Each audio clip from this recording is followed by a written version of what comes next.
was your summer? Oh my god, hey. Oh my summer goodness, was hi. so great. My summer was so What good. did you do? Oh, I traveled. Did you travel? Me too. I traveled to Maui in Uganda. Oh my god, no way. I have to hear all about that. Oh my gosh, you guys, I was getting lit in Mexico.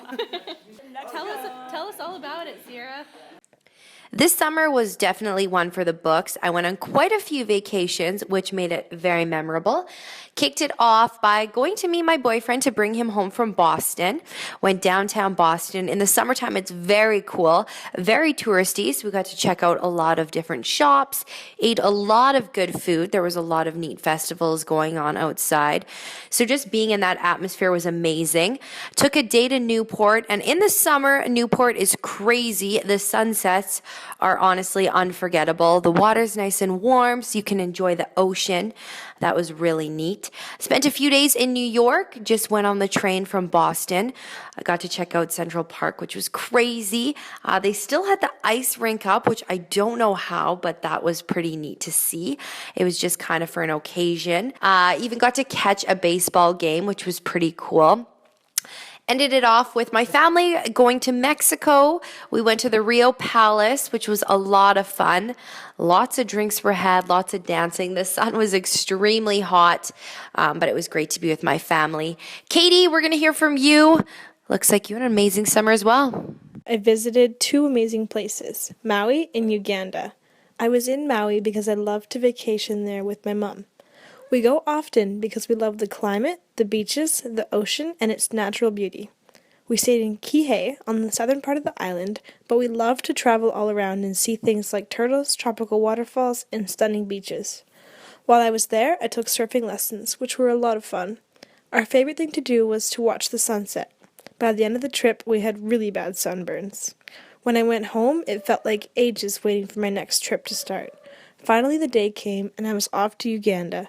I was traveling with my school on an educational tour. We visited the city where we learned about international development initiatives. The city is beautiful and very crowded. We also visited a school which helps children in poverty through playing sports. While playing with the children, we learned a valuable lesson about happiness and how simple it can really be. This summer's travels brought me to Central America and Asia. I began in Nicaragua in San Juan del Sur, a surf town. Me and some friends did yoga on the beach, surfed, and rode horses at sunset. We even saw a live volcano just outside the capital of Grenada. Next on the journey was Hong Kong, where my friend and I climbed to the peak to see the entire city, enjoyed the nightlife, and visited the Big Buddha. Our last stop was Vietnam, where we began in the north and made our way down to the south. We spent time in Ha Long Bay, a UNESCO World Heritage Site. We dodged motorbikes in Hanoi and tried crickets in Dalat. We finished our trip in Ho Chi Minh City, where we visited the Vietnam War Memorial. The summer was full of culture and new experiences.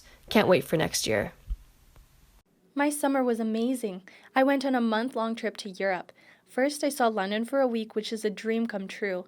I got to see Big Ben, Westminster Abbey, and the London Eye. I even got to take a trip to Platform 9 3/4 at King's Cross Station. You know how much I love Harry Potter. After London, I took a small airplane and landed in Rome. I think Rome was definitely my favorite place to visit. The Colosseum and all the ruins. Everything was so beautiful. I took a cruise from Rome that went to Naples, Florence, and Pisa, which were all awesome. Then we went to Cannes in France. Here's a photo of the cruise ship. The next day, we docked in Palma de Mallorca in Spain, and it was the prettiest little island, straight out of a movie. You would have loved it. Barcelona was our next stop, and I spent most of the day in a park in front of the Sagrada Familia, where the parrots flew by overhead all day. It was such a relaxing end of my trip, but I'm glad to be home, and I'm so ready for another crazy semester at BCIT.